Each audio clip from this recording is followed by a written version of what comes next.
वो मैं ये कह रहा था कि अगर आपने हमारा चैनल अभी तक सब्सक्राइब नहीं करा तो अब भी कर दो, नहीं तो बड़ा पछताओगे, बड़ा पछताओगे। Presented by N Kumar Gupta.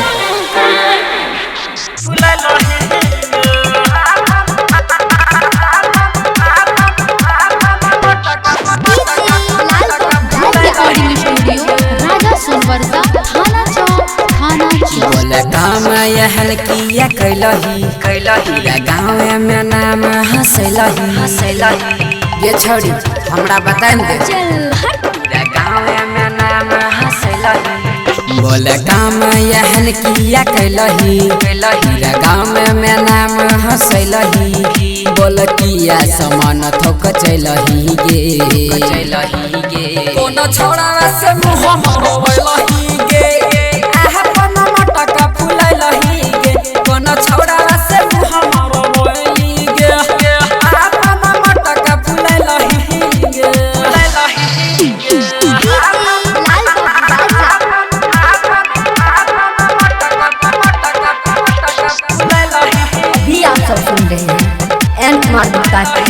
शानदार प्रस्तुति। जान छियो तो हर कराना केतना के ओझरइने छी।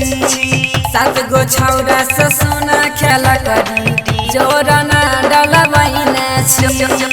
जोरना डलबइने हे गई जान छियो तो हर कराना केतना के ओझरइने छी।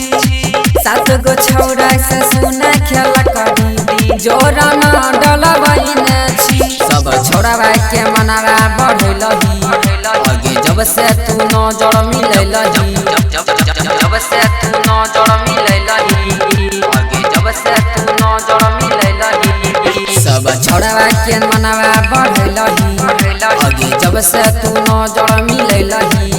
बोल किया तू नजर मिललही गे कोनो छोड़ावा से मुँह मोड़लही गे आपन मटका फुललही गे। कोनो छोड़ावा से मुँह मोड़लही गे आपन मटका फुललही गे।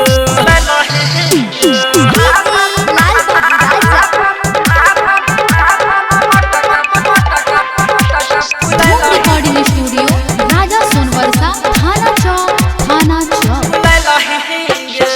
कोई के बियाहवा तबो बसली तू नहीं हर में। भैया मनीष के कमबई खाती भेजली शहर में। भेजली शहर हे कोई के बियाहवा तबो बसली तू नहीं हर में। भैया मनीष के कमबई खातिर भेजली बम्बई शहर में। नीति से सुसना चुसैलही सूरजवा से असरा पुरैलही। सूरजवा से असरा पुरैलही सूरजवा से असरा पुरैलही। राम नीति से सुसना चुसैलही सूरजवा से असरा पुरैलही गे। सूरजवा से असरा पुरैलही गे संजीवा से मुँह मोड़लही